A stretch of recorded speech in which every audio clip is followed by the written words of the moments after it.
implica que el trabajador siga permanentemente en su trabajo, lo cual implica que sea más completo, a diferencia del efecto indemnizatorio, que solamente permite resolver el conflicto de manera más superficial y no tiene la obligación de reincorporar al trabajador, y es algo más controlable para este y más predictibilidad también para la relación laboral.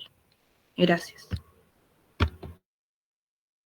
Muchas gracias, Miley. Siguiente alumno, Samira María Ferrer Maita, ¿se encuentra presente? Sí, me encuentro presente. Muy bien, puede comenzar. Tiene 4 minutos máximo. Bien, buenos días. Primero que nada, en la lectura se aborda la evolución de la regulación del despido en la legislación y la jurisprudencia laboral en el Perú. Se menciona la Ley de Productividad y Competitividad Laboral que regula el despido en el Perú.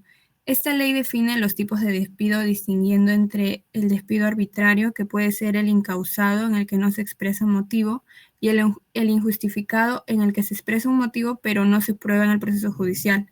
Asimismo, también menciona el despido nulo, que afecta a derechos fundamentales como la libertad sindical, la igualdad y no discriminación y la tutela jurisdiccional efectiva.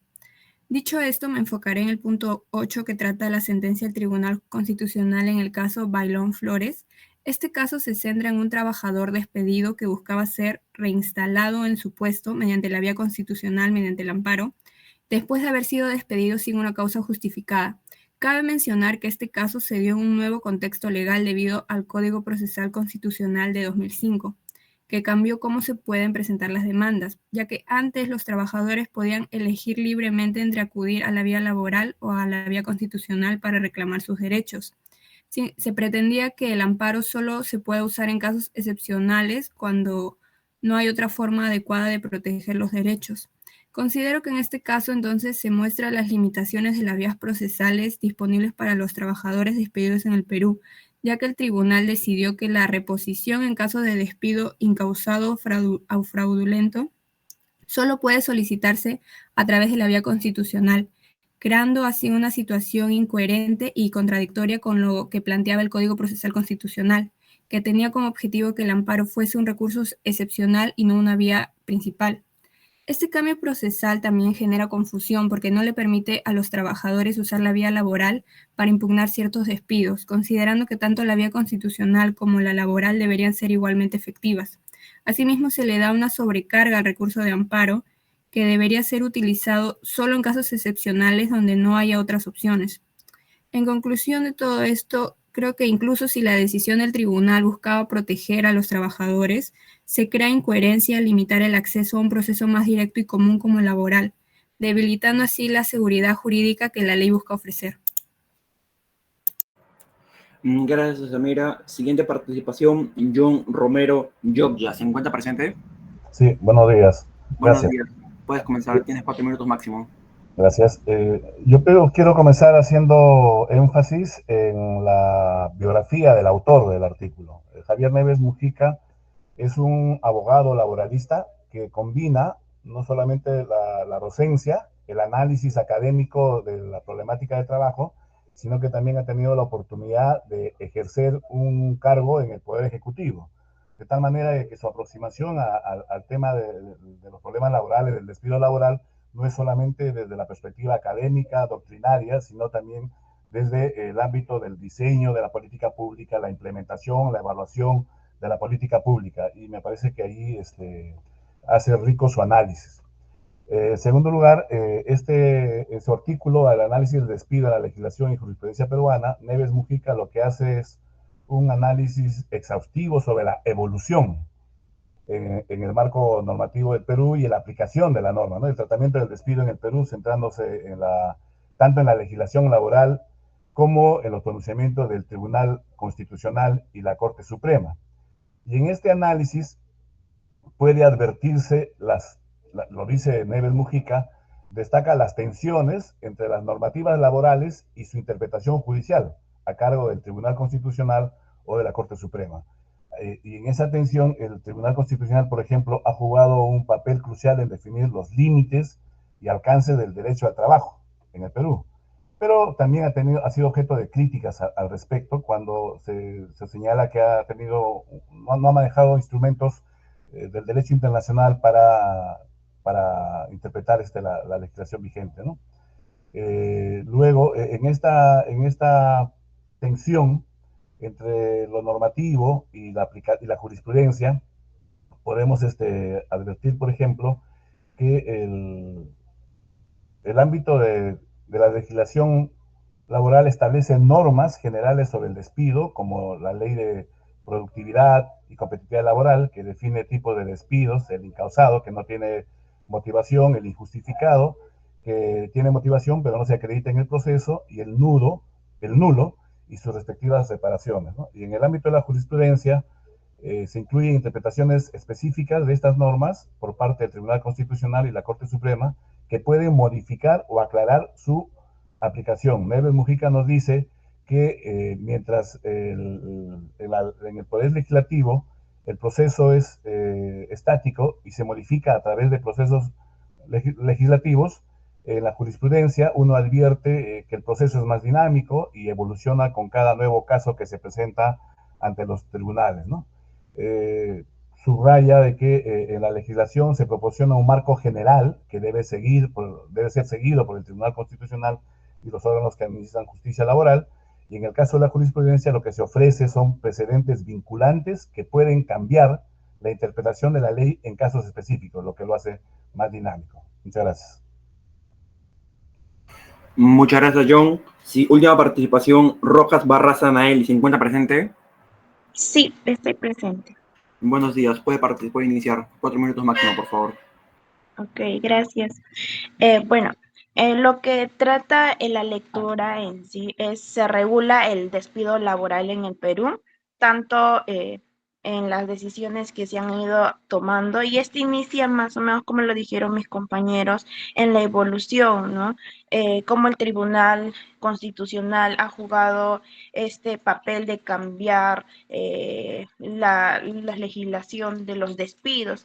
En un momento el tribunal decía que el despido arbitrario, sin importar la razón, debía resolverse con la reposición del trabajo y no solo con una indemnización.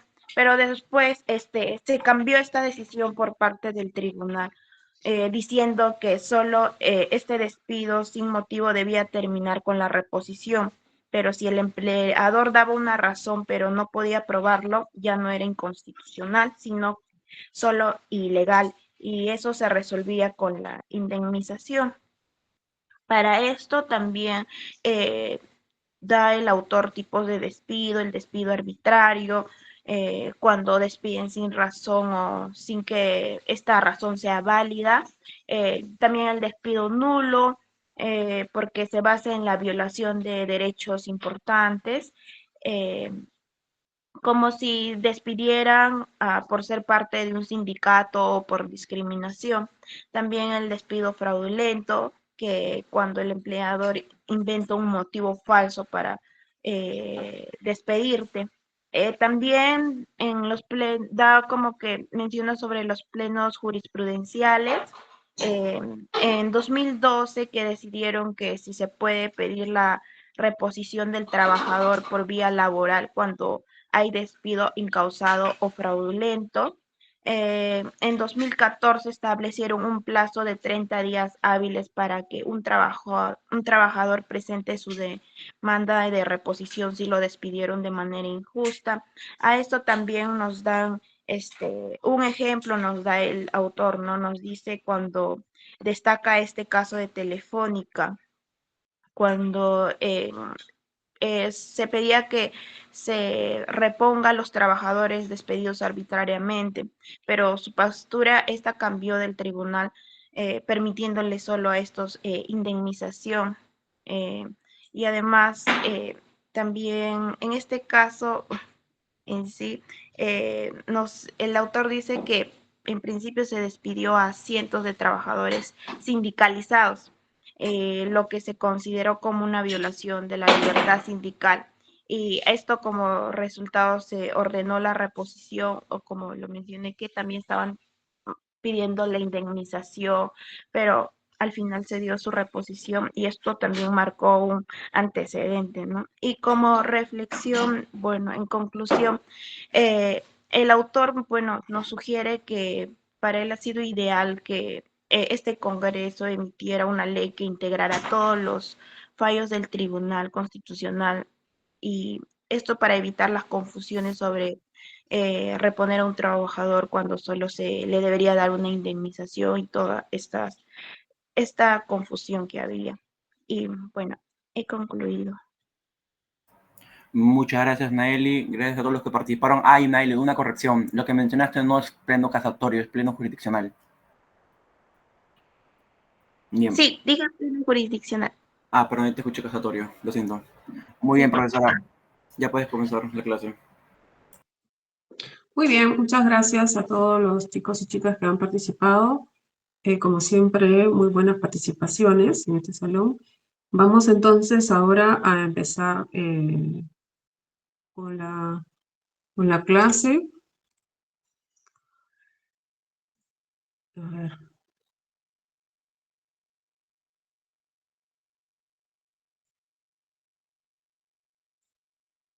Listo, bueno, entonces vamos a entrar directamente con el tema que corresponde para el día de hoy, que tiene que ver, como lo han señalado sus compañeras, el tema de conclusión del contrato de trabajo, ¿no? Entonces, es interesante la mención que ha hecho su compañero sobre el profesor Javier Neves. Solamente sí a manera de recordar, ¿no? El profesor Javier Neves falleció, ¿no? Ya, si ustedes no lo saben, ya falleció hace 2 años más o menos, en la época del COVID, ¿no? Creo que en la segunda o tercera ola falleció el profe, ¿no? Entonces, él era un profesor, fue un profesor muy destacado en la Universidad Católica, y bueno, también es verdad que bajo su liderazgo ahí se formaron varios laboralistas de esa universidad que muchos conocemos, ¿no?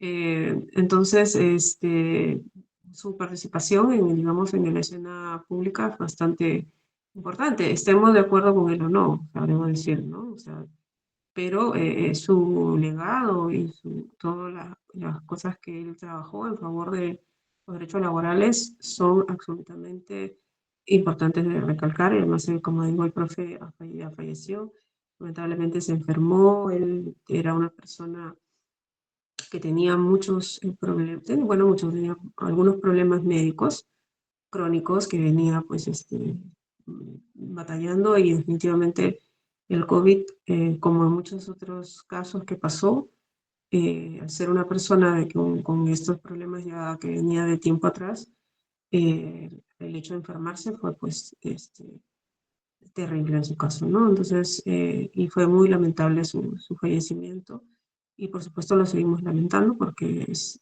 sin duda por el espacio que dejó, ¿no? Como profesor, como formador, porque sobre todo él era profesor, era un muy buen profesor, debo decir. Entonces, y nada, ¿no? Pero claro, el profe tenía sus posiciones, ¿no? Algunas no las compartí, pero en general tenía muy buenas posiciones, muy bien sustentadas en materia de derecho al trabajo, ¿no? Pero claro, como digo, algunas cosas no quiero compartir sus posiciones en algunos planteos que tuvo, pero claro, eso es parte, pues claro, del debate dentro del laboralismo, ¿no? Entonces, del laboralismo peruano, ¿no? Entonces, siempre es con mucho respeto, por supuesto, con el profesor y con todo el legado que dejó para el laboralismo peruano, ¿no? Exacto, ¿no? Entonces, así tal cual lo dice Robert. Sí, Sí, profesora, disculpe la curiosidad. Me gustaría saber el contenido del disenso entre usted y el profesor Neves Mujica. ¿Cómo no lo escuchó? Perdón. Sí, disculpe, quería saber el tema, el que se generó la controversia respecto a lo que planteaba el profesor Neves Mujica y usted. Bueno, sería muy, muy, no sé, no es que yo hayamos confrontado, ¿no? No, pero digamos que él tuvo una postura en un tema, bueno, voy a mencionar una, ¿no?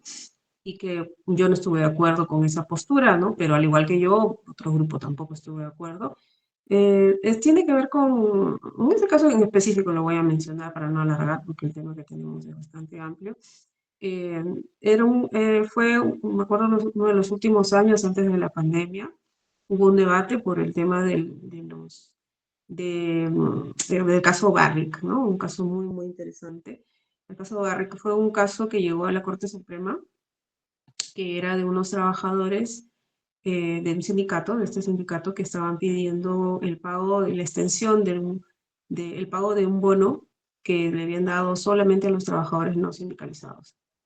¿Ya? Entonces, eso lo vamos a comentar bueno, en colectivo lo hemos comentado, o lo vamos a comentar, pero es porque lo que pasa es que como ya lo sabrán, eh, cuando un sindicato minoritario, de acuerdo a las normas de derecho laboral privado, cuando un sindicato minoritario tiene, digamos, suscribe un convenio colectivo, solamente se extiende a los trabajadores que representan, los trabajadores afiliados. Me refiero al sindicato minoritario, a aquel sindicato que afilia 50%, menos del 50% de los trabajadores y trabajadoras del ámbito, ¿no? Entonces, por eso se llama minoritario. Cuando se suscribe un convenio colectivo con el empleador, este solamente se aplica a sus afiliados. Entonces, ¿qué hizo Barrick? Como hace muchas empresas, extendió de manera unilateral esos beneficios a los trabajadores no afiliados.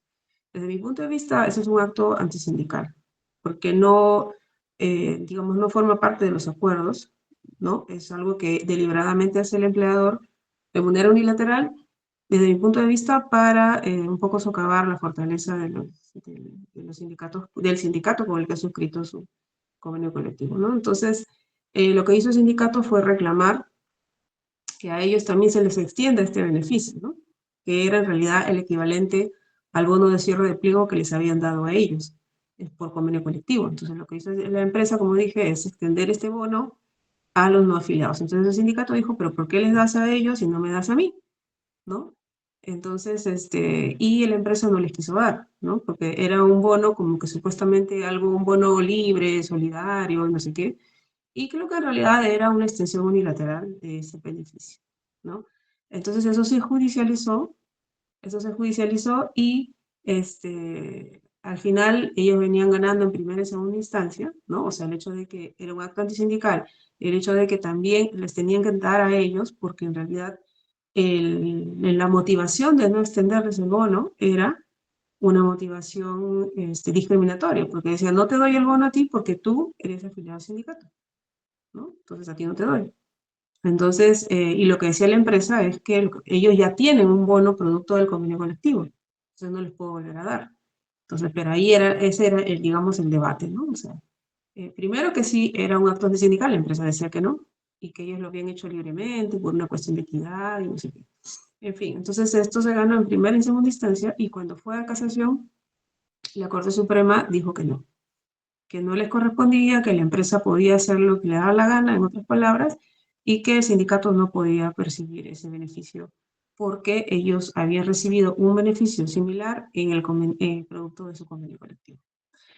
Entonces, claro, esto es una posición de un caso muy específico, si se dan cuenta, ¿no? O sea, y yo sostengo la postura de que en realidad hacer digamos, un otorgamiento de un beneficio que se dio en el marco de un acto antisindical, en realidad que es un acto antisindical, entonces lo correcto era que uno, decir que es un acto antisindical y en ese sentido otorgárselos también, ¿no? De manera de, digamos, de retrotraer el asunto, otorgárselos a los trabajadores afiliados al sindicato, ¿no? O sea, eso era lo que hubiera correspondido si es que se sostenía que, como decía la empresa, que era un bono que ellos le estaban dando pues libremente, ¿no?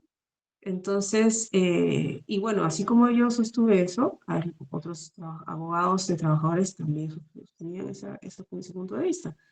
La empresa, por supuesto, sostenía que no les correspondía. Y entonces, ¿qué pasó? Que se le hizo una consulta al profe y el profe, él opinó más o menos, no exactamente lo que decía la empresa, pero decía que efectivamente, ¿no? Que sí era pues un acto que se estaba haciendo, digamos, un acto antisindical, pero que más allá del acto antisindical no le correspondía que le paguen a los trabajadores porque era un doble pago, ¿no? Entonces, eso fue lo que sostuvo él, ¿no? Y claro, al decirlo él, generó pues todo un debate, ¿no? Todo un debate porque él tuvo esa postura, dijo, ya está bien, no debió hacer eso la empresa, pero igual no les deben dar nada a los trabajadores afiliados al sindicato porque ellos ya recibieron su bono, ¿no? Entonces, esa fue una postura que él tuvo y claro, ¿no? Puede haber, digamos, opiniones de un lado y del otro, ¿no? Entonces, él tuvo esa posición que yo no estuve de acuerdo, otras personas como yo no estuvieron de acuerdo, muchas otras personas también, como él, tuvieron esa posición. El punto es que es una práctica antisindical reiterada y a pesar de todas las normas que se han sacado hasta la fecha, pues estoy hablando desde hace 5 años atrás, se mantiene esa manera de actuar de las empresas, ¿no? Entonces, con ese, digamos, ese caso, ¿qué pasó? Se deslegitimó la exigencia de los sindicatos de que se consideró antisindical y que a su vez les paguen a ellos también ese bono. Se deslegitimó porque se desvirtuó diciendo que eran unos vivos, que querían doble pago, que no se pasen. Entonces, por ahí se fue el debate, en lugar de ir a lo que correspondía, que la empresa no tenía que hacer eso, ¿no? Entonces, si la empresa no quiere pagar doble, ¿no? A los sindicatos, a los sindicatos por un beneficio que él está haciendo de manera, pues, de mala fe, entonces que no lo haga, ¿no? O sea, que no haga no haga esos actos sindicales, antisindicales, que no se comporte de esa manera, ¿no? Entonces, porque si la empresa no hubiera hecho extensivo este beneficio, nada de esto hubiera sucedido. Pero lo que digo es que esto no solamente es de la empresa Barrick, es de las grandes empresas que tienen mucho dinero que pueden hacer eso. ¿Para qué? Para mantener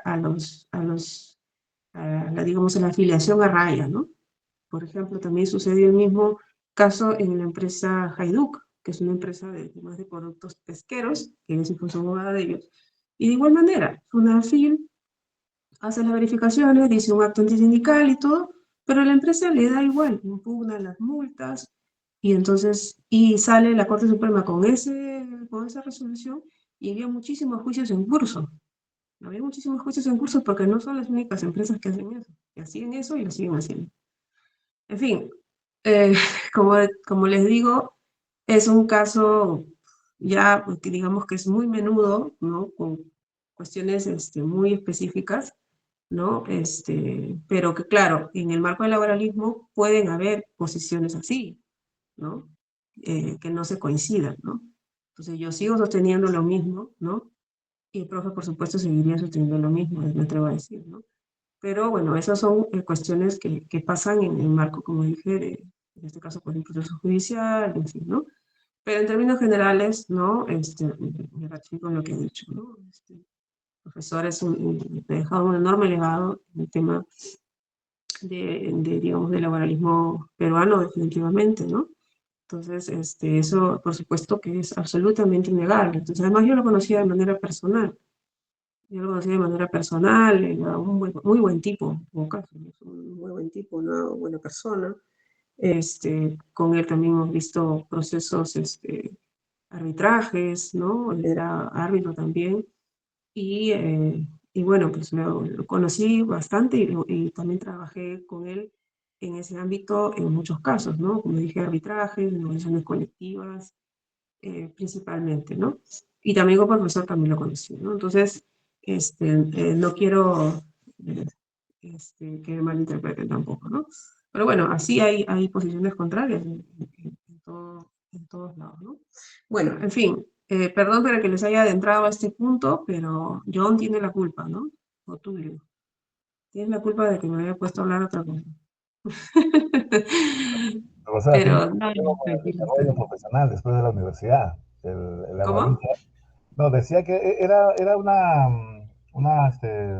le agradezco más bien que haya respondido la pregunta porque al final el abogado, el estudiante que opta por la especialidad de Derecho Laboral en el mercado de trabajo va a tener que elegir, ¿no? O defiende los derechos de los trabajadores o los intereses de las grandes empresas. Ese pulso está presente siempre, hoy y de siempre, ¿no? Y ahí es donde viene la divergencia entre la teoría y la aplicación de la teoría y de la legislación. Pero gracias por su respuesta. No, está bien, sí. O sea, la tingencia que yo lo hago, pues bueno, el profesor Neves fue un abogado de representante de sindicatos toda la vida, ¿no? Pero como digo, o sea, no, él, hasta donde yo sé, creo que es así, él nunca ha sido abogado de empresas. Pero en ese marco también hay divergencias, ¿no? También pueden haber posiciones divergentes dentro del laboralismo, digo, ¿no? Entonces, eso es lo que estaba justamente mencionando, ¿no? Pero bueno, gracias por la pregunta, en todo caso, para ampliar estas cosas y decir, a veces uno dice cosas así como que, lanza cosas y realmente no hay nada atrás, ¿no? Entonces, pero o sea, en mi caso, y lo que estoy comentando, pues hay estas cositas, como dije, pero bueno, es como dije, un debate que hay dentro del marco del laboralismo, ¿no? Bien, entonces continuamos con el tema de la conclusión de contrato de trabajo, ¿ya? Entonces, como lo han señalado sus compañeros, compañeras que han participado, esta parte que tiene que ver con la conclusión del contrato de trabajo, de la relación laboral, en el derecho, en el régimen laboral privado, está en el Decreto Supremo 00397-TR, y bueno, y su reglamento, ¿no? Entonces ahí vamos a encontrar la mayoría de las normas que están vinculadas o que regulan, ¿no? El tema de la conclusión del contrato de trabajo, ¿ya? Entonces, ¿qué podemos decir de esto, no? Que bueno, que se trata de una finalización, de la finalización de la relación de dependencia de trabajador con el empleador, que lleva consigo el cese o liberación de las respectivas obligaciones de manera definitiva. Como hemos dicho, pensemos en la relación de trabajo como una línea de tiempo, y en el marco de la línea de tiempo va a haber un momento donde se inicia, y luego un momento donde van a pasar cosas que decíamos que eran como una especie de vicisitudes que se dan en el marco de la relación de trabajo, que comentábamos en las últimas clases, y luego finalmente va a haber un momento, ¿no? Porque siempre, claro, va a haber un momento en que va a concluir la relación de trabajo. Entonces, esto por supuesto que es absolutamente legal, ¿no? Es absolutamente legal siempre y cuando esta conclusión o extinción de la relación de trabajo se dé en el marco de las normas que existen, ¿no? Ahora, entendiendo o teniendo en cuenta ello, ¿no? Todo esto se encuentra regulado, ¿ya? Como lo señaló en una de sus compañeras que estaba comentando, la parte procesal, allí sí pues hay una cuestión, una falencia importante, ¿no? Que tiene que ver con la tramitación digamos, de las impugnaciones, específicamente del despido, ¿no? Entonces allí sí ha habido varias cuestiones que no han estado, digamos, o sea, que no se han podido tramitar de manera adecuada y que porque no había la vía correspondiente, pero que a lo largo del tiempo digamos, prácticamente ya a nivel de los abogados, los litigantes han conseguido en un momento determinado encauzar sus procesos, ¿no? Actualmente ya existe una norma procesal de trabajo desde hace 10 años, ¿no? O más, que ya, digamos que regula el tema de las impugnaciones de los despidos, y entonces en esa parte ya, digamos que no hay más asunto que decir, ¿no? Ya luego, cuando vean procesal, verán pues si está bien o está mal la ley, eso es otra cosa, pero ya hay un encauzamiento, ¿no? Porque por ahí escuché que estaban mencionando de que inicialmente pues había un problema por el tema de que todo se tramitaba por amparo, ¿no? Bueno, vamos a dejar eso ahí, luego vuelvo a ese tema. Lo que sí está regulado, ¿no? Y esta es una norma que viene desde el año, pues de la época, como saben, del Fujimorismo, el mismo paquete de reformas, eso ha estado señalado en el artículo 16, ¿no? Entonces, aquí se establecen las causas de extinción de la relación de trabajo, ¿no? Entonces, primero está el tema de fallecimiento del trabajador o del empleador, y en el caso si es en el caso del empleador, pues es una persona natural el empleador, ¿no? Entonces, es claro que si un trabajador fallece o trabajadora, pues la relación laboral va a concluir. ¿Y esto por qué? ¿Por qué? ¿Por qué creen que va a concluir?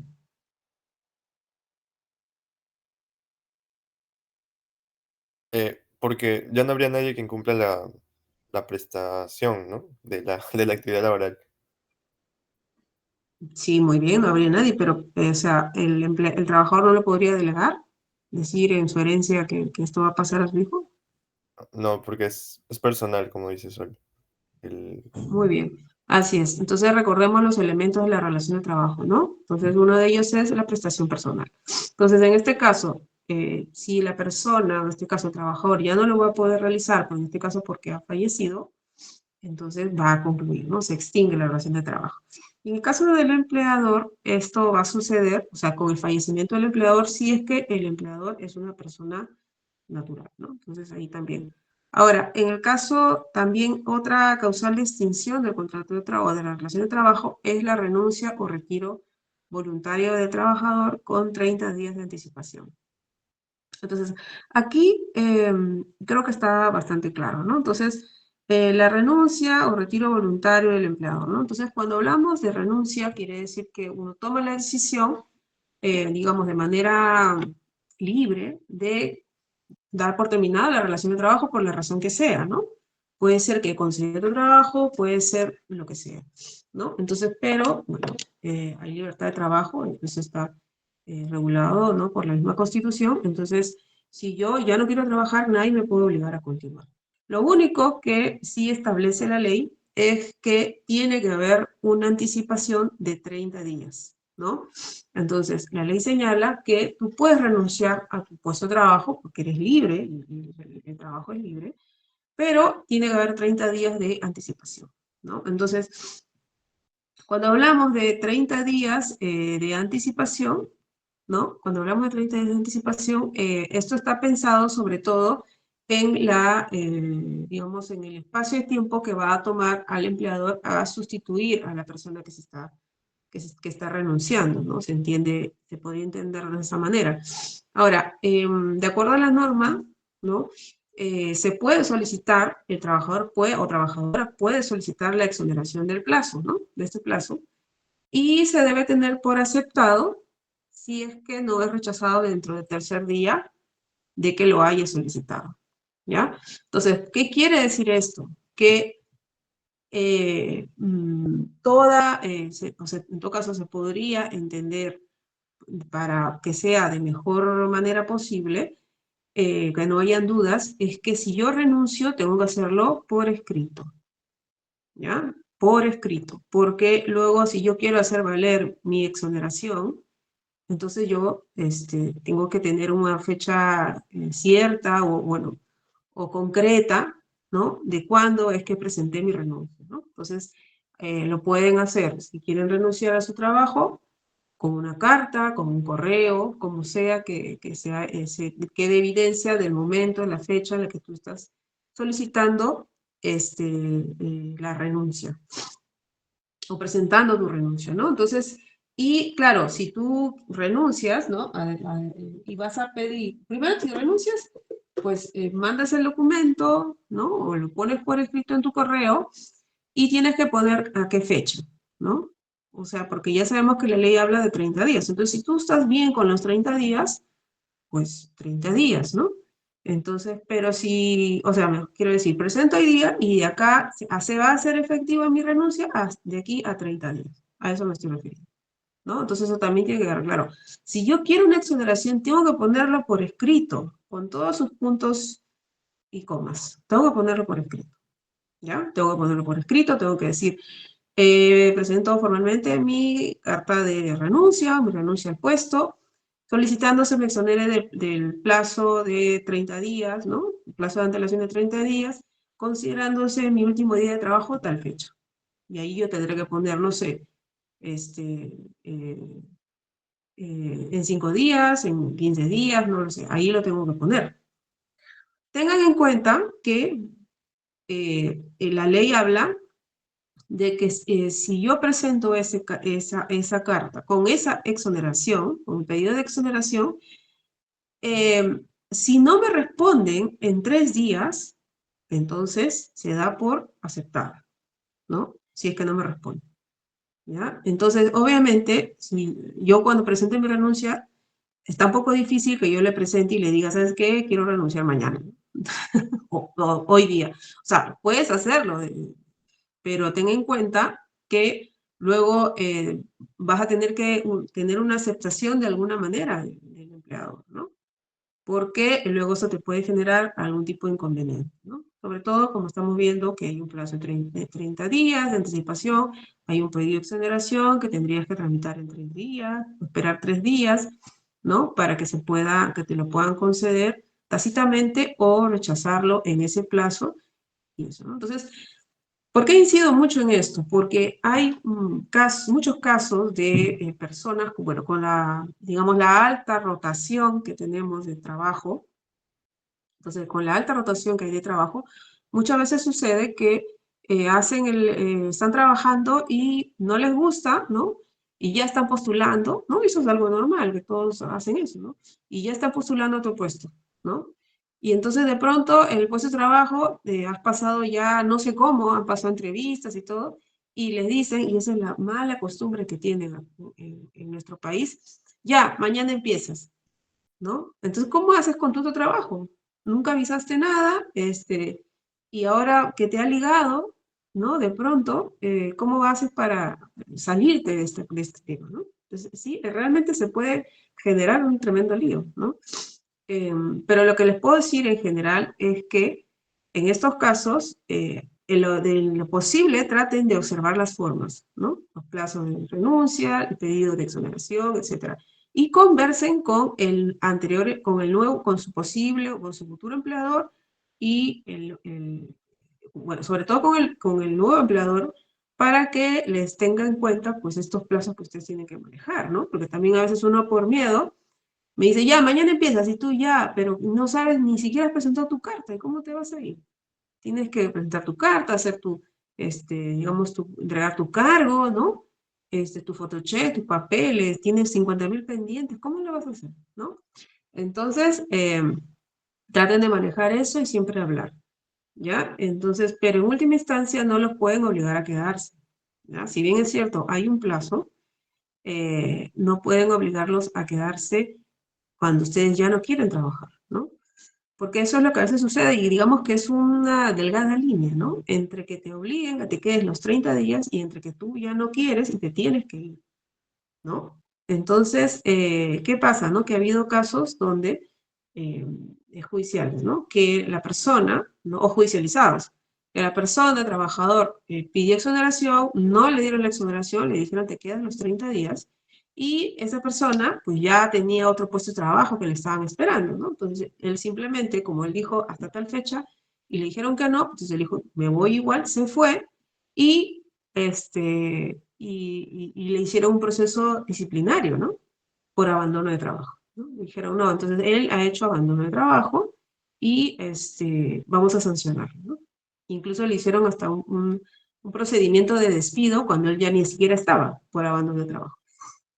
Entonces, esto claramente no puede ser, ¿no? Porque ya ha habido una manifestación de voluntad de que el trabajador o trabajadora ya no quiere laborar. Entonces, independientemente de que no haya podido observar el plazo de 30 días, él ya no le pueden obligar a permanecer. Eso no se puede, ¿no? Entonces, no había, digamos, ninguna razón o no estaba justificado digamos, el procedimiento disciplinario de despido por abandono cuando él había manifestado expresamente que estaba renunciando. O sea, no era un abandono, sino que él era una renuncia, ¿no? Entonces eso. Ahora, es un caso, ¿no? Ahora también, ¿qué pasa, no? Que en determinadas circunstancias, ¿no?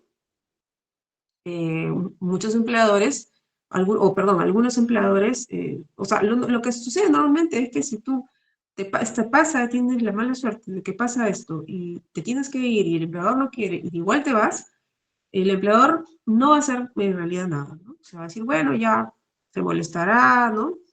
Te va a fregar de repente con tu liquidación, ¿no? En fin, o sea, me refiero incluso, o sea, digamos, de manera, podría alargarte la entrega de tu liquidación, pero más allá de eso, eh, creo que no se meterían a hacer, creo, ¿no? Desde mi experiencia, ¿no? Pero sí es verdad que hay un riesgo, dependiendo qué cosa es lo que hayas trabajado, de que el empleador pueda iniciar un proceso de demanda de indemnización por daños y perjuicios, ¿no? Entonces, ahora, va a depender mucho del caso, va a depender mucho del empleador, va a depender de qué cosa es lo que tú hacías y qué no. Entonces, por lo tanto, mi sugerencia es tratar de evitar de este tipo de situaciones, estar en este tipo de situaciones en lo más posible, ¿no? Porque yo entiendo que hay circunstancias que realmente ya con el empleador pues no se puede ir a ningún lado y entonces es inevitable, ¿no? Pero en la medida de lo posible tratar de evitar este tipo de situaciones, tratar de coordinarlo, conversarlo con el nuevo empleador para que les considere y les permita tomarse los días que sean necesarios para que se puedan incorporar, ¿no? Porque también es verdad que los empleadores cuando contratan no les interesa nada, ¿no? O sea, eso también es algo que me parece tremendo, ¿no? O sea, no les interesa saber si es que ellos están saliendo de un trabajo, nada, no les interesa porque ellos necesitan a gente trabajando y punto. Si tú no puedes, bueno, habrá otro, ¿no? Entonces, eso también yo creo que es bastante, digamos, no ayuda a esta situación, ¿no? Donde claramente el trabajador está, pues, digamos, en pierde, ¿no? Pero bueno, tengan en cuenta lo que les digo y lo que dice la ley. Bueno, entonces, eso es con respecto a la renuncia. Luego tenemos otra causa de extinción de contrato de trabajo, que es el mutuo disenso, ¿no? Entre el trabajador y el empleador. Y esto debe constar por escrito, ¿no? Aquí tengan en cuenta que en este específico tema de mutuo disenso, la ley habla de que debe constar por escrito, ¿no? Entonces, en el caso de renuncia no lo señala, pero ya hemos dicho que tiene que ser así, ¿no? Para justamente porque para nosotros poder contabilizar cuando presenté y los plazos y todo, pues tiene que haber alguna documento, correo, lo que sea, que acredite la fecha en la que yo he presentado, pero no, lo digo por eso. En el caso del mutuo disenso, ¿no? Acá estábamos hablando de un acuerdo, en realidad, ¿no? Una manifestación de voluntad de ambas partes, entre el empleador y trabajador o trabajadora. Entonces, este tema de mutuo disenso a mí siempre me genera pues un poco de suspicacia porque en temas de derechos laborales, el tema del mutuo disenso es un poco siempre para tomar con pinzas, ¿no? Entonces, lamentablemente, los casos de mutuo disenso que yo he visto, el 90% han sido mutuos disensos forzados, ¿no? O sea, no ha habido tal mutuo disenso, no ha sido el empleador que ha dicho, ¿sabes qué? Fírmame este documento porque si no, te voy a despedir, ¿no? Y por cualquier circunstancia que haya sucedido, ¿no? Que el empleador considera que está en su derecho de presionar al trabajador o trabajadora de esa manera, y entonces, para que concluya la relación de trabajo, ¿no?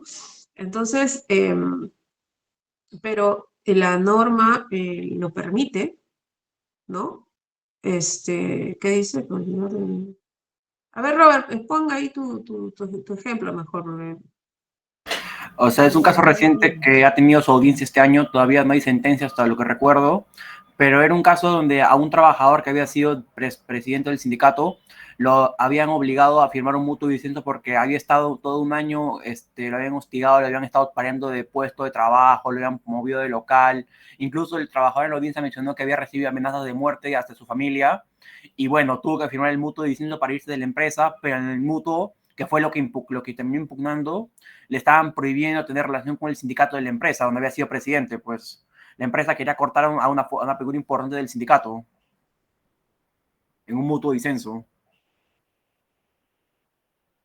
Claro, gracias Robert por el ejemplo. Sí, o sea, lamentablemente el mutuo disenso es una figura jurídica muy interesante, pero que en materia laboral, lamentablemente, los ejemplos que tenemos son de casos más bien de todo lo contrario, ¿no? Hay una presión para que se suscriba eso y concluir la relación laboral, ¿no? Entonces, ¿qué hace que alguien haga esto, ¿no? Que el empleador pueda presionar a los trabajadores, a la trabajadora para poder llegar para suscribir esto, ¿no? O sea, básicamente evitar un juicio, ¿no? O sea, dice, si yo lo despido, me va a hacer juicio, ¿no? Entonces mejor suscribimos esto, ¿no? Yo le doy una plata o algo, ¿no? O sea, en el mejor de los casos, ¿no? Porque hay casos donde no dan nada, ¿no? Y se acabó, ¿no? Le hacemos firmar, le ponemos ahí 50.000 cláusulas que digan que no va que se da por concluido todo, que no queda ninguna tema que saldar, que estamos en mutuo acuerdo, que todo está en paz, todos estamos felices, él está absolutamente contento con lo que está firmando, yo estoy absolutamente feliz de que se vaya, y punto. Entonces, eso, ¿no? Entonces, eso es la motivación que tiene el empleador cuando siente que la relación de trabajo, ¿no? Ya no puede seguir más por la razón que sea y decide plantear esto, pero en realidad normalmente estos mutuos disensos esconden más bien un deseo del empleador de cortar la relación de trabajo, ¿no? Claro, o sea, yo siempre me pongo en el punto, en los zapatos de las trabajadoras, ¿no? Y bueno, los trabajadores, ¿no? En el sentido de que, ¿por qué me voy a ir, no? ¿Por qué me voy a ir si tengo que trabajar, tengo que mantener a mi familia, ¿por qué no me voy a ir? Salvo que yo, pues tenga, no sé, pues otro trabajo, entonces me voy, ¿no? Pero si no, si soy una persona que estoy en toda la edad de trabajar, tengo cosas que pagar, ¿por qué renunciaría si no tengo otro trabajo? ¿O por qué estaría incluso, ni siquiera renunciando, sino estaría de acuerdo con mi empleador en que, en que me quede sin trabajo, ¿no? Entonces, ahora, hay casos y casos, ¿ah? Ojo. Porque, por ejemplo, el ejemplo que pongo es un caso del sector público, les pongo, ¿no? Por ejemplo, en SUNAT, ¿no? Que es totalmente distinto a esto, ¿ya? Porque es totalmente distinto, pero les pongo un ejemplo para que se vea la diferencia, ¿no? Por ejemplo, en el caso de SUNAT, a cada cierto tiempo, ¿no? La entidad, ¿no? La entidad que tiene, la verdad, mucho dinero, o sea, muchos fondos de recursos propios, hace una especie de, ¿cómo se dice? Una campaña de cese, ¿no? Una campaña de cese con beneficios. Pero son, o sea, los beneficios, o sea, ya les cuento, ¿no? Ya les diría, porque yo soy abogada, no, ahora ya no, pero fui hace unos años abogada del sindicato SUNAT. Entonces, son los verdaderos beneficios económicos, ¿no? Si tienes tanta cantidad de años, te toca tanto, entonces, mucha gente, ¿no? No digo todos, por supuesto, porque también, ustedes saben, el dinero se acaba, ¿no? Entonces, pero si tú estás trabajando, sigues produciendo, ¿no? Entonces, hay gente que sí, que espera, ¿no? Porque tiene un plan, ¿no? Hace un plan, puede hacerlo. Dice, bueno, me voy con esta plata, invierto en tal cosa, ¿no? Entonces, me voy bien. Entonces, y acepta, ¿no? Y espera ese momento que saque la entidad esas digamos, propuestas de campañas, entre comillas, de cese con beneficios, para irse con su plata, ¿no? Entonces, pero son circunstancias muy específicas, ¿no? O sea, son casos especiales que yo conozco de cerca, donde sí sé que allí no hay presión de nada, ¿no? O sea, para nada, ¿no? Pero es que los beneficios que dan son enormes, ¿no? Económicamente hablando, o sea, yo ni les digo cuánto, es mucho dinero. Entonces, y bueno, se van voluntariamente, eso sí, ¿no? Entonces, pero eso son casos excepcionales, ¿no? O sea, igual, por ejemplo, en el caso de Telefónica, no Telefónica Perú, sino Telefónica de España, igual, la plantilla, le dicen acá la plantilla, nosotros le decimos la planilla de trabajadores y trabajadoras de Telefónica, a lo largo de los años se ha ido reduciendo, ¿no? ¿Por qué? Porque cada cierto tiempo ellos, la empresa, sacan también campañas de cese con incentivos, ¿no? Con beneficios. Y el que quiere va con eso y concluye su relación de trabajo y les dan pues también los verdaderos incentivos para eso, ¿no? Entonces, allí estamos hablando esas son cosas totalmente distintas a lo que el ejemplo que ha puesto, por ejemplo, Roberto, ¿no? Esa es otra cosa totalmente distinta y es lo que más bien, lamentablemente, es lo que más se ve cuando vemos casos de mutuo disenso que son impugnados judicialmente, ¿no? Yo tuve un caso muy terrible de una amiga que ella trabajaba en una farmacéutica, ¿no? O sea, digamos, una empresa farmacéutica, y ella era supervisora, tenía un cargo, digamos, de medio, y tuvo su hija, su segunda hija, ¿no? Entonces, cuando tuvo la segunda niña, ella, ustedes saben que el embarazo es un rollo, y luego no sabes cómo te puedes, o sea, puedes quedar bien o cómo puedes tener algún tipo de secuela o consecuencia en tu salud, ¿no? Va a depender de cada persona, ¿no? O sea, entiendo que generalmente, bueno, uno termina bien, ¿no? Entre comillas, claro, te cambia muchas cosas, etcétera, pero eso es algo, digamos, general. Pero hay personas que el embarazo pues les choca muchísimo, ¿no? O mujeres, mejor dicho, ¿no? Que el embarazo les choca mucho y luego pueden tener, puede haber circunstancias que incluso luego de dar a luz y todo, pues necesiten atención médica, ¿no? Atención médica permanente, no puedan estar pues al 100% del trabajo, ¿no? Entonces, eso le pasó a ella, lamentablemente, ¿no? Tuvo un embarazo complejo, luego cuando estuvo de descanso, estuvo también mal, ¿no? La estuvieron pues apoyando, ¿no? Pero luego, ya saben, uno tiene que volver a trabajar, ¿no? Y cuando volvió a trabajar, laboraba, ¿no? Y ya más allá de todo el choque que significa dejar al bebé y de trabajar, que ya es un tema difícil, ella tenía un problema de salud, ¿no? Tenía un problema de salud, seguía sintiéndose mal, la presión alta, en fin, y comenzó a desmayarse, ¿no? Entonces comenzó a tener licencias, ¿no? Licencias de salud porque estaba mal, realmente estaba mal, necesitaba descansar. Y entonces, y en una de esas, ¿no? Que está con ese problema médico, que regresa a trabajar, la llaman y le dicen, ¿sabes qué? Ya no puedes trabajar con nosotros porque, le dijeron cualquier cosa, ¿no?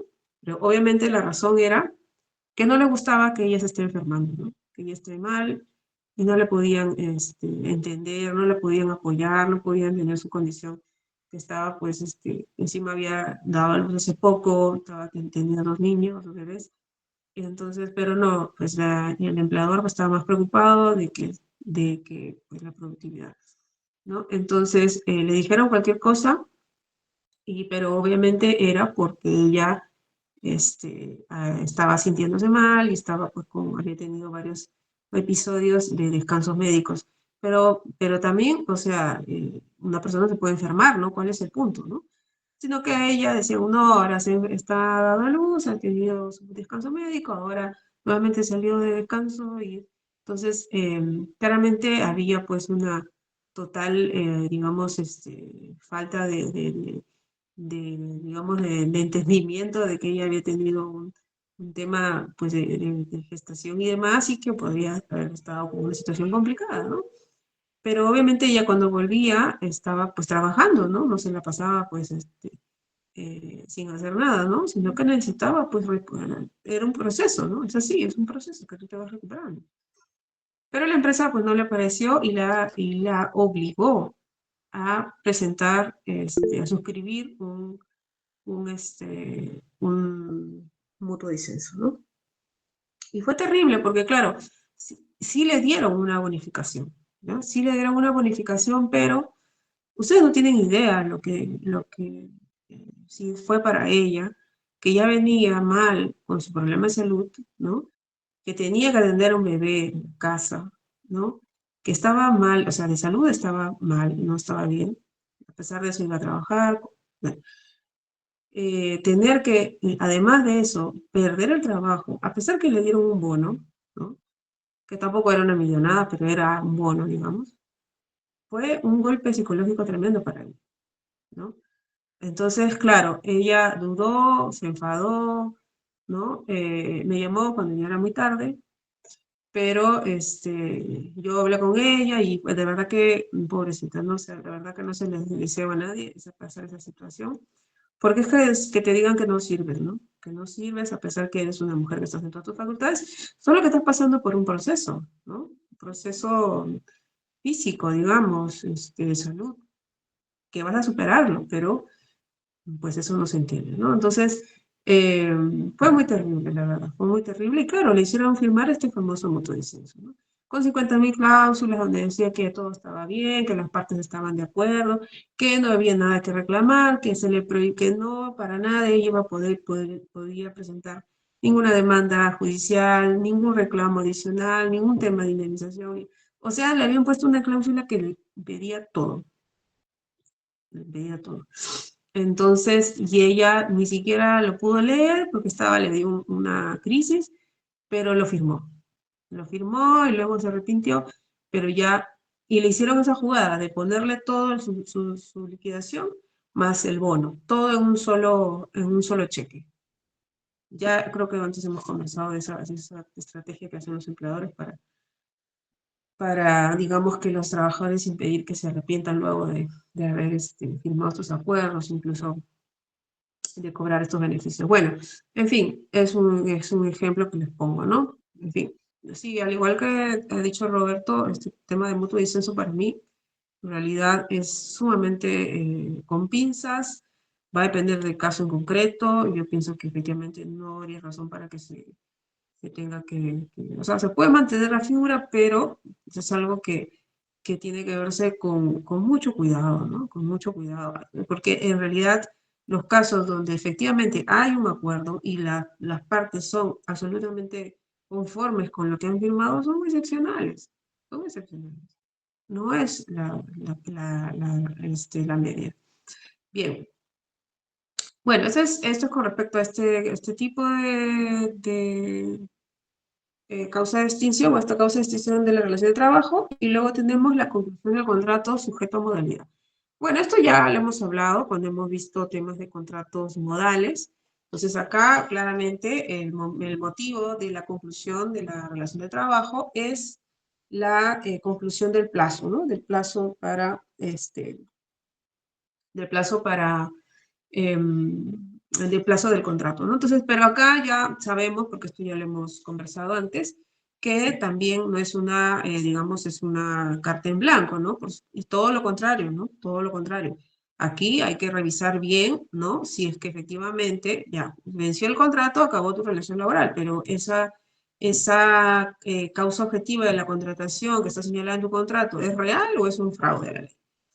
¿No? Entonces, eso también hay que analizar, pero bueno, en realidad, efectivamente, es una causa válida de extinción de la relación de trabajo, la conclusión del contrato de trabajo sujeto a modalidad, ¿no? Entonces, pero por supuesto, repito, esto se puede impugnar, ¿no? Se puede impugnar. ¿Ya? Entonces, esto ya lo hemos visto cuando hemos hecho contratos modales. Bien. Tenemos otra causa de extinción de contrato de trabajo o de la relación laboral, la invalidez absoluta permanente comprobada y declarada por esa ley. Ya, este tema es muy complejo, ¿ya? Es muy complejo porque la invalidez absoluta permanente comprobada y declarada por esa salud, en realidad es una manifestación, ¿no? Como dicen ellos, un acto clínico, ¿no? Entonces, los especialistas de médicos son los que señalan cuando una persona está en una situación de invalidez absoluta permanente, ¿no? Pero lo interesante acá es que salud, porque yo he visto algunos casos, ¿no? O sea, no soy especialista en realidad en temas de seguridad social, no soy seguróloga, pero he visto ya en la práctica, digamos, en la práctica judicial, casos de personas que han sido despedidas por esta razón, invalidez absoluta permanente.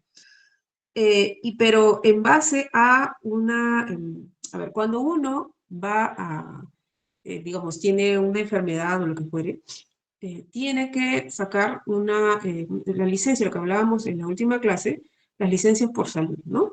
Entonces, la licencia por salud, ¿no? Es una figura jurídica, ¿no es cierto?, dentro del derecho de trabajo, pero administrativamente, ¿no? Ya, digamos, en el marco digamos, de cómo esto se tramita ya a nivel administrativo en salud, esto digamos, se refleja, ¿no?, en lo que se llama un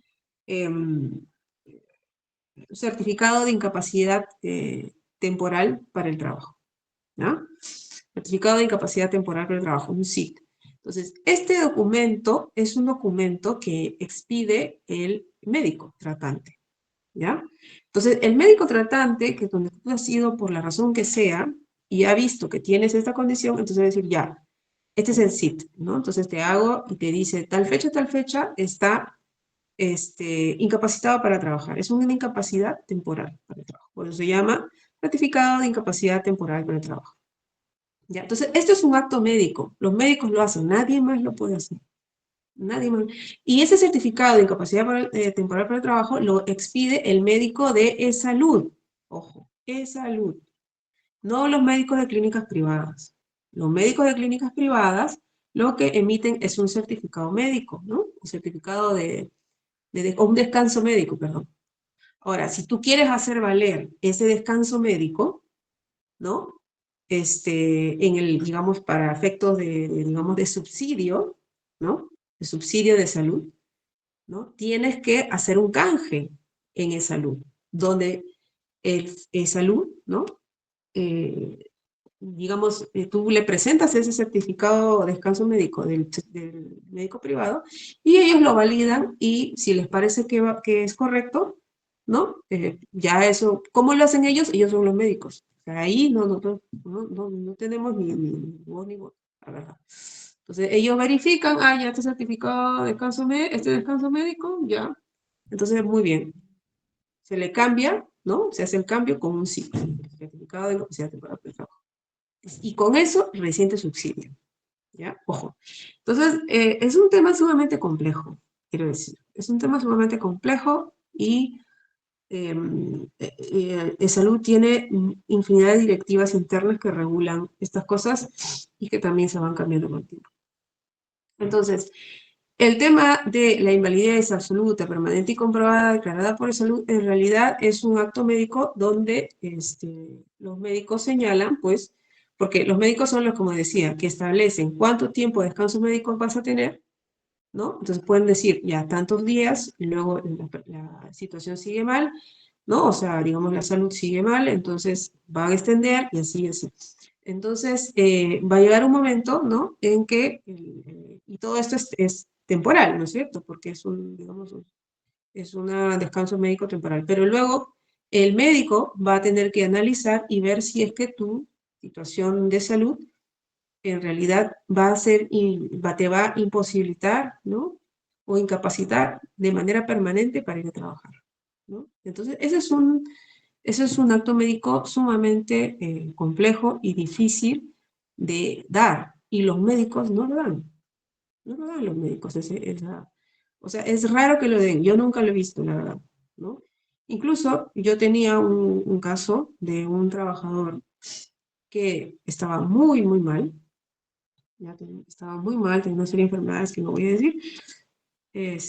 Y le habían dado digamos, como una especie ya sé, como vimos la vez pasada, el subsidio por salud tiene un tiempo determinado, o sea, no toda la vida, ni toda tu enfermedad te la van a subsidiar, lamentablemente, sino casi que un año, un poco más, un poco menos, que te subsidien. Luego de eso, acaba el subsidio.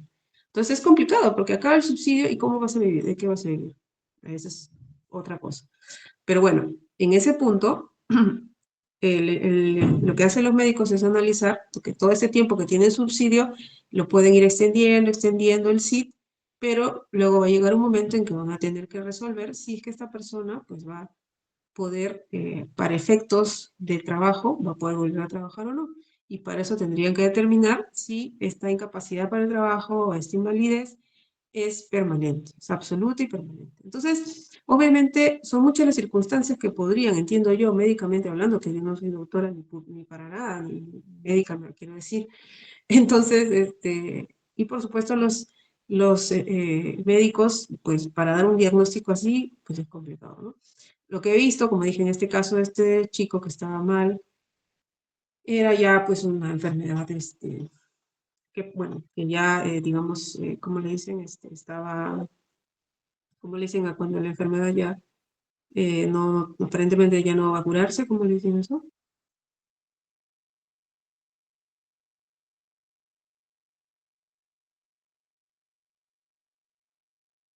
¿Lo saben? ¿Cómo le dicen esta enfermedad? Estas enfermedades. Bueno, sí, claro, estaba desahuciado, pero hay otro término que le dicen. Bueno, en fin, ya me entienden, ¿no? Entonces, digamos, el informe médico que pidieron los médicos que lo veían decía que tenía una incapacidad para trabajar no temporal, ¿no? decía incapacidad para trabajar no temporal.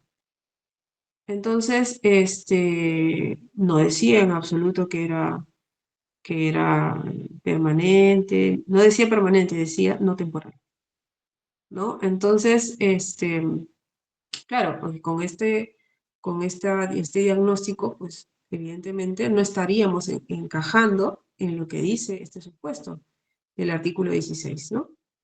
Entonces, y en realidad, como digo, para tomar una determinación de esta naturaleza, de decir, esa persona nunca más va a volver a trabajar porque no puede hacer nada, es muy difícil. Tiene que ser algo muy, muy drástico y los únicos que pueden tomar esa determinación, ¿no? O establecerlo así son los médicos, nadie más lo puede hacer, ¿ya?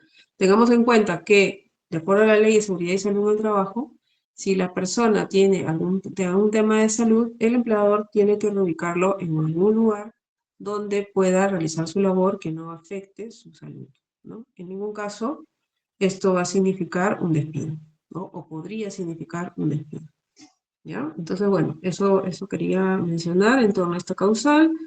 Luego tenemos lo de jubilación, ¿no? Facultativa a partir de los 65 y automática a cumplir los 70, se me parte en contrario, ¿no? Entonces, este caso del cese por jubilación, en realidad es también relativo, ¿no?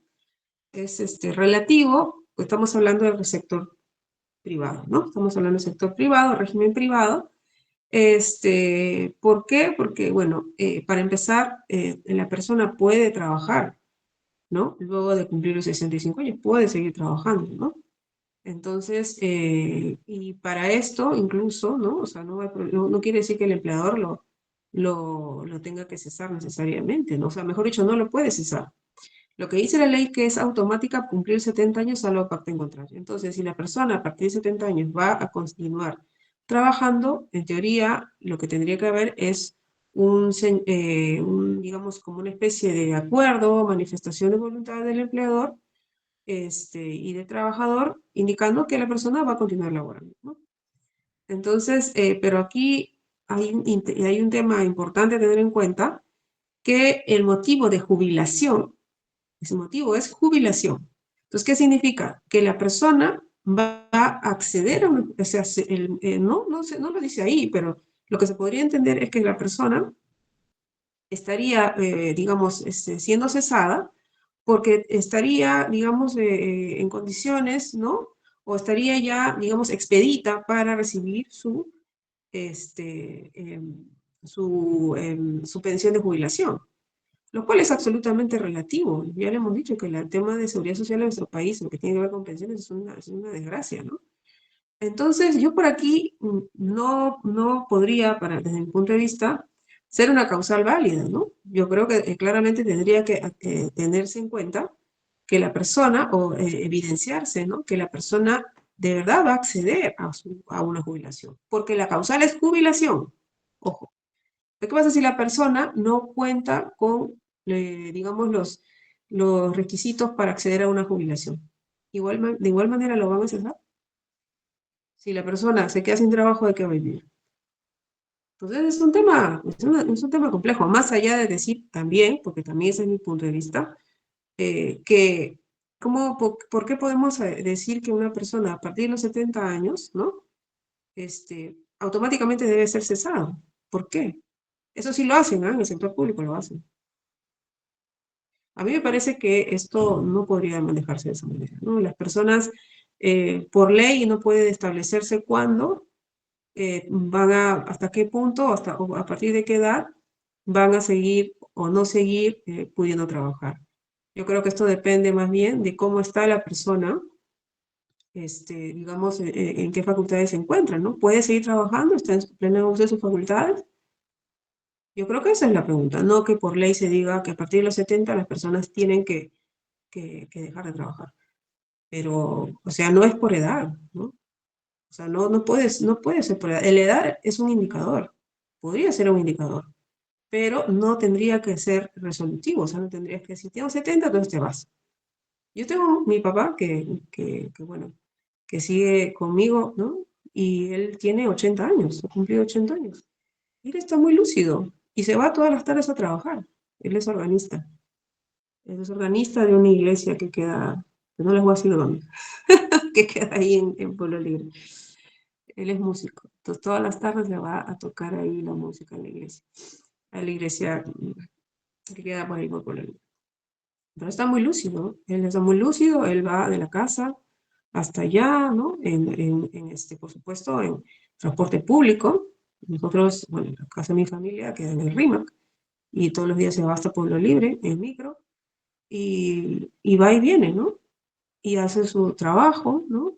Y está, por suerte, está muy bien, por suerte, ¿no? Porque sé también que hay muchas personas, por diferentes razones, que pueden estarlo.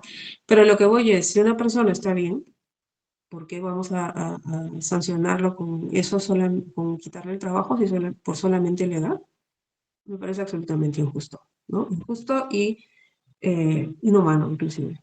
Inhumano. Cuando ni siquiera se ha garantizado que las personas en nuestro país tengan acceso a la seguridad social, a una pensión digna, encima tener que sacarla de donde se encuentra solamente porque cumplió cierta edad, me parece absolutamente inhumano, en realidad. Bien, bueno, dejamos ahí el asunto y finalmente para mencionarlo, porque esto ya lo desarrollamos en la siguiente clase, el despido en los casos previstos por ley. Esto estamos hablando de extinción, ¿no? De la relación de trabajo en general. Despido tiene sus propias características que ya lo veremos luego. Y la conclusión de la relación de trabajo por causa objetiva, que es también un tremendo rollo, ¿no? Que también es algo que no han metido acá, desde mi punto de vista, adicionando más causales para que el empleador pueda determinar la conclusión de la relación de trabajo. Bien, eso sería todo por hoy, chicos, chicas. Entonces, ya a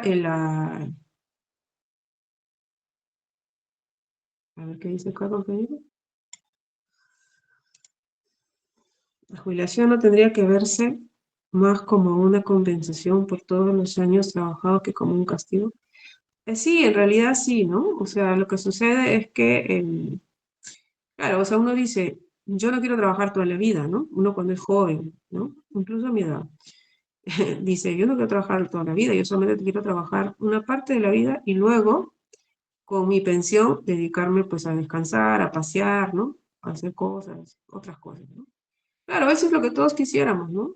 Pero, lamentablemente, en nuestro país, las personas no tienen garantizada una pensión. O sea, claro, tú dejas de trabajar porque te da la gana, pero ¿de qué vas a vivir, no? Entonces, pero si tú tienes garantizada tu pensión, ¿no? Entonces está bien, porque claro, o sea, te acabaste tu tiempo de servicios, digamos, y pues con tu pensión estás ahí. Y haces tus cosas y todo bien, descansas, haces otras cosas.